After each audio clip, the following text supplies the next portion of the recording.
الحمد لله رب العالمين والصلاة والسلام على أشرف الأنبياء والمرسلين. فأعوذ بالله من الشيطان الرجيم. بسم الله الرحمن الرحيم. قال رب اشرح لي صدري ويسر لي أمري واحلل عقدة من لساني يفقهوا قولي. تمام تعریفیں اللہ رب العالمین کے لیے لائق و زیبا ہیں جو ہمارا خالق، مالک اور رازق ہے.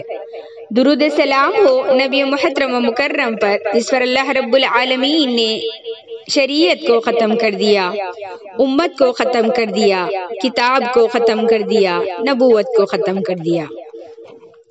معزز سامعین، السلام علیکم ورحمۃ اللہ وبرکاتہ. آج میری تقریر کا عنوان ہے اجتناب شبہات. آئیے اس تعلق سے میں حدیث سے مبارکہ صلی اللہ علیہ وسلم آپ تمام کے گوشے گزار کرتی ہوئی آگے بڑھوں. ان ابی محمد الحسن بن علی بن ابی طالب ثبت رسول اللہ و ریحانتی رضی اللہ عنہما قال حفظت من رسول اللہ صلی اللہ علیہ وسلم دع ما یریکا الی ما لا یریکا.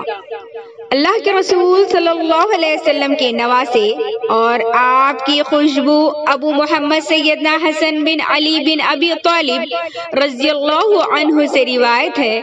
فرماتے ہیں کہ میں نے اللہ کے رسول صلی اللہ علیہ وسلم کا یہ فرمان حفظ کر رکھا ہے: جو بات تمہیں شک میں مبتلا کرے اسے ترک کر دو، اور جس میں کوئی شک و شبہ نہ ہو اسے اختیار کرو.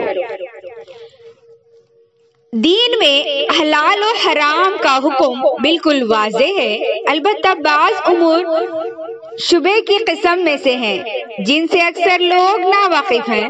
ان شبہات سے بچ کر رہنا چاہیے. جو شخص ان سے نہ بچے وہ کسی وقت حد سے تجاوز کر کے حرام کا مرتکب بھی ہو سکتا ہے.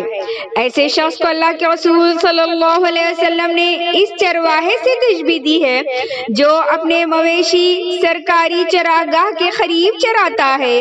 ممکن ہے کوئی جانور سرکاری چراگاہ میں داخل ہو جائے، لہذا مشکوک، مشتبہ اور غیر واضح امور سے بچ کر رہنا چاہیے. ایک حدیث میں اللہ کے رسول صلی اللہ علیہ وسلم نے یوں ارشاد فرمایا: البر حسن الخلق والعصم ما حکا فی صدرک. نیکی حسن اخلاق کا نام ہے اور گناہ وہ ہے جو بات تمہارے دل میں کھٹکے. حضرت وابسہ رضی اللہ تعالیٰ عنہ سے روایت ہے کہ وہ اللہ کے رسول صلی اللہ علیہ وسلم کی خدمت میں حاضر ہوئے. آپ صلی اللہ علیہ وسلم نے ارشاد فرمایا: وابسہ، تم پوچھنے آئے ہو کہ نیکی کیا ہے اور گناہ کیا ہے؟ وابسہ نے عرض کیا: جی ہاں اے اللہ کے رسول صلی اللہ علیہ وسلم. تو آپ نے میرے سینے پر ہاتھ مارا اور فرمایا: استفتی قلبک، اپنے دل سے پوچھ. آپ نے یہ بات 3 مرتبہ دہرائی، پھر فرمایا: نیکی وہ ہے جس سے دل مطمئن ہو اور سکون نصیب ہو، اور جس بات سے دل میں خلش پیدا ہو وہ گناہ ہے، خواہ لوگ اس کے جواز کا فتویٰ دیں. مطلب یہ ہے کہ جس کام سے دل مطمئن نہ ہو اس سے اجتناب ہی بہتر ہے، رکنا ہی بہتر ہے. تقویٰ اور پرہیزگاری اسی کا نام ہے. اسی طریقے سے ایک حدیث میں یوں آتا ہے: ان ابی ہریرہ رضی اللہ عنہ قال قال رسول اللہ صلی اللہ علیہ وسلم من حسن اسلام المرء ترکہ ما لا یعنیہ. سیدنا ابو ہریرہ رضی اللہ تعالیٰ عنہ سے روایت ہے، وہ بیان کرتے ہیں کہ اللہ کے رسول صلی اللہ علیہ وسلم نے ارشاد فرمایا: انسان کے حسن کلام میں سے یہ بھی ہے کہ وہ ان کاموں کو ترک کر دے جن کا کوئی فائدہ نہیں ہے. بے شک اہل ایمان فلاح پا گئے. پھر آگے اللہ رب العالمین کی آیتیں بھی میں اور آپ سماعت کرتے چلیں. پہلے اس حدیث کی مختصر تفسیر دیکھنے کے بعد کہ اس حدیث میں اللہ کے رسول صلی اللہ علیہ وسلم نے انسان کے اسلام کی خوبیوں میں سے ایک خوبی یہ بیان فرمائی ہے کہ وہ ایسے کام ترک کر دے جس سے آدمی کو سروکار ہی نہ ہو، یعنی وہ ہر اس کام اور ہر ایک چیز سے بے غرض اور لا تعلق رہے جو بے مقصد ہو اور جس سے دنیاوی مفاد وابستہ ہو، نہ آخرت میں فلاح و کامیابی کی توقع ہو۔ لہذا مسلمان کو اس قسم کے بیکار اور بے فائدہ امور سے کوئی واسطہ نہیں ہونا چاہیے۔ آخرت میں کامیاب ہونے والے اہل ایمان کے اوصاف بیان کرتے ہوئے اللہ رب العالمین نے سورہ مومنون سورہ نمبر 23 آیت نمبر 1-3 میں جو باتیں ارشاد فرمائی وہ یہ ہے کہ فرمایا قد افلح المؤمنون الذین هم فی صلاتهم خاشعون والذین هم عن اللغو معرضون، یعنی بتایا گیا کہ بے شک وہ اہل ایمان فلاح پا گئے جو اپنی نمازوں میں خشوع پیدا کرتے ہیں اور لغو کاموں سے اعراض کرتے ہیں۔ یہاں پر کامیاب انسان کی نشانی بتائی جا رہی ہے۔ اللہ رب العالمین نے یہ نہیں کہا کہ کامیاب وہ ہے جس نے بہت سارا مال و دولت جمع کر لیا، جو دنیا میں ترقی کے منازل طے کر لیا، جو آخرت کی فکر کو بھلا کر دنیا ہی کو سب کچھ سمجھ بیٹھا، جس کو ہم نے خوبصورتی عطا فرمائی، جس کو ہم نے اولاد عطا فرمائی۔ نہیں، بلکہ اللہ رب العالمین نے کامیاب اسے کہا جو اپنی نمازوں میں خشوع اختیار کرتے ہیں، یعنی جو نماز میں خشوع کرتے ہیں، اللہ سے ڈرتے ہیں اور سکون کے ساتھ کھڑے رہتے ہیں، دل حاضر رکھتے ہیں اور خیالات کو بٹنے نہیں دیتے، صرف اللہ کی طرف دھیان رکھتے ہیں، ان کی آنکھیں جھکی ہوئی ہوتی ہیں اور بازو پست رہتے ہیں، یہ وہی ہیں جو فلاح پانے والے ہیں۔ صحابہ نماز میں آسمان کو دیکھ لیا کرتے تھے، جب یہ آیت اتری تو انہوں نے نگاہیں جھکا لی اور سجدے گاہ سے آگے بڑھنے نہ دی۔ نماز میں خشوع اسی وقت حاصل ہو سکتا ہے جب دنیا سے کٹ کر اللہ رب العالمین کی طرف توجہ ہو اور نمازی پر ایسا محویت کا عالم طاری ہو کہ وہ خود فراموش ہو کر دنیا و ما فیہا سے بے خبر ہو جائے۔ اب اسے نماز میں راحت اور ٹھنڈک محسوس ہوگی، جیسا کہ اللہ کے رسول صلی اللہ علیہ وسلم نے ارشاد فرمایا، مجھے خوشبو اور عورتیں محبوب ہیں اور نماز میں میری آنکھوں کی ٹھنڈک رکھ دی گئی ہے۔ اللہ کے رسول صلی اللہ علیہ وسلم جب کبھی بے چین ہو اٹھتے تو بلال رضی اللہ تعالیٰ عنہ سے کہتے، اقیم الصلاۃ یا بلال ارحمنا بہا، کہ اے بلال ہمیں نماز کے ذریعے راحت پہنچاؤ۔ پھر دوسری نشانی کامیاب کی اللہ رب العالمین نے اگلی آیت میں فرمائی، اور وہ ہے کہ وہ لوگ بری باتوں سے یعنی بےہودہ باتوں سے بچتے ہیں، یعنی مومن بےہودہ اور باطل باتوں سے بچتے رہتے ہیں۔ باطل بات میں شرک، گناہ اور بیکار اقوال و افعال، یہ تمام چیزیں شامل ہیں۔ اسی طریقے سے اللہ رب العالمین نے سورہ فرقان میں فرمایا، اور جب وہ لغو باتوں سے گزرتے ہیں تو بزرگانہ شان کے ساتھ گزر جاتے ہیں۔ اللہ تعالیٰ نے تمام باتیں کھول کھول کر بیان کر دی اور ہر طرح سے انسان کو خبردار کر دیا۔ کسی شاعر نے کیا خوب کہا، ہر لحظہ ہے مومن کی نئی شان نئی آن، ہر لحظہ ہے مومن کی نئی شان نئی آن، گفتار میں کردار میں اللہ کی برہان۔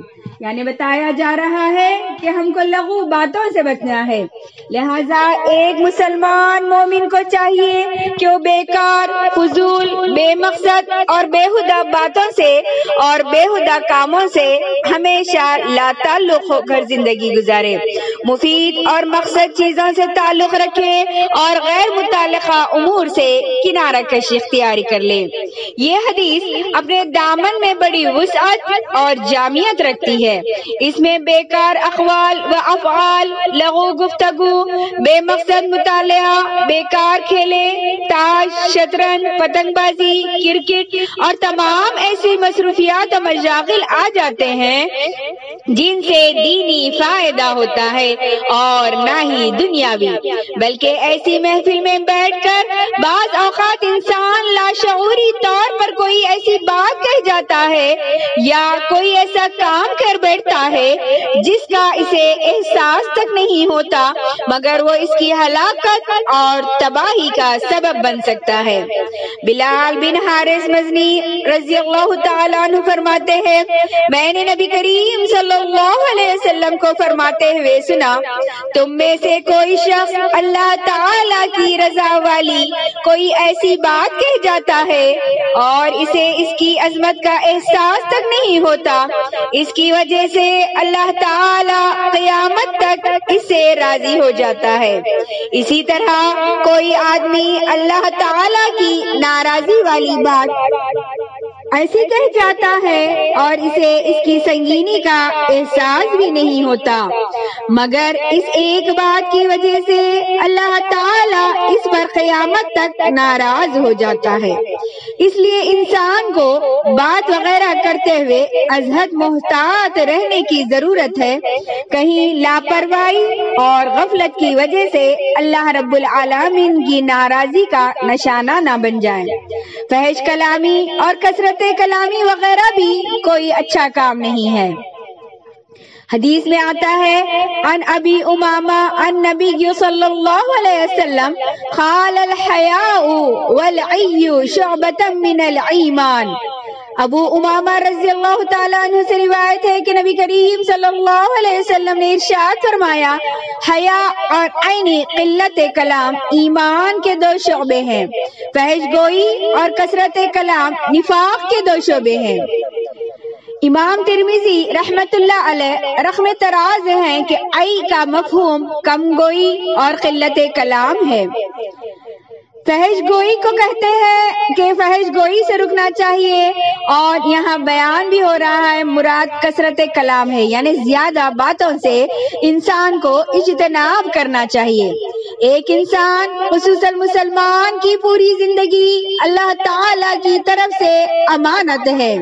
انسان اپنی زندگی کے ایک ایک لمحے کے بارے میں اللہ رب العالمین کے ہاں جواب دہ ہوگا۔ یہ زندگی اور اس کا کوئی لمحہ اس قدر عرضہ اور بے وقت نہیں ہے کہ اسے لا یعنی مشاغل میں ضائع کر دیا جائے۔ انسان کا کوئی لمحہ بیکار نہیں جانا چاہیے۔ اس سے معلوم ہوا کہ اپنے اوقات عزیز کو فلم بینی، تھیٹر، رقص و سرور کی محفل، پتنگ بازی، شطرنج، تاش، کرکٹ وغیرہ جیسے مشاغل کی نظر کر دینا دین اسلام کے منافی ہے۔ کوئی شخص جہاں دیگر اخلاق حسنہ اور عمدہ امور اختیار کرنے کی وجہ سے بلند مرتبہ حاصل کرتا ہے، ان میں بےہودہ امور سے بچنے کو بھی خاص اہمیت حاصل ہے۔ لقمان حکیم سے کسی نے دریافت کیا آپ کو اس قدر فضیلت اور بلند مرتبہ کن باتوں کی وجہ سے حاصل ہوا؟ تو ان کا جواب سنتے ہوئے ہم آگے بڑھے۔ کہا صدق الحدیثی ودع الامانتی وترک ما لا یعنیہ، فرمایا سچ بولنے، امانت ادا کرنے اور غیر متعلقہ امور کے ترک کرنے کی وجہ سے۔ اس لیے ہر مسلمان کو چاہیے کہ اپنے اوقات کی قدر کرے اور ہر بےہودہ، فضول، بیکار اور بے مقصد عمل سے بچنے کی کوشش کرے۔ اس سے انسان کا اسلام مزین اور خوبصورت ہوتا ہے۔ تو میں آخر میں اللہ رب العالمین سے دعا گو ہوں کہ الہ العالمین ہم تمام کو وقت کی اہمیت سمجھنے والے بنائے، وقت کی قدر کرنے والے بنائے، کیونکہ وقت کے بارے میں کسی شاعر نے کیا خوب کہا، گیا وقت پھر ہاتھ آتا نہیں، صدا دور دورہ دکھاتا نہیں، غنیمت ہے صحت علالت سے پہلے، فراغت مشاغل کی کثرت سے پہلے، جوانی بڑھاپے کی زحمت سے پہلے، اقامت مسافر کی رحلت سے پہلے، فقیری سے پہلے غنیمت ہے دولت، جو کرنا ہے کر لو کہ تھوڑی ہے مہلت۔ اتنا کہتے ہوئے میں اپنی تقریر کو یہیں ختم کرتی ہوں۔ وآخر الدعوانا ان الحمد للہ رب العالمین۔ السلام علیکم ورحمۃ اللہ وبرکاتہ۔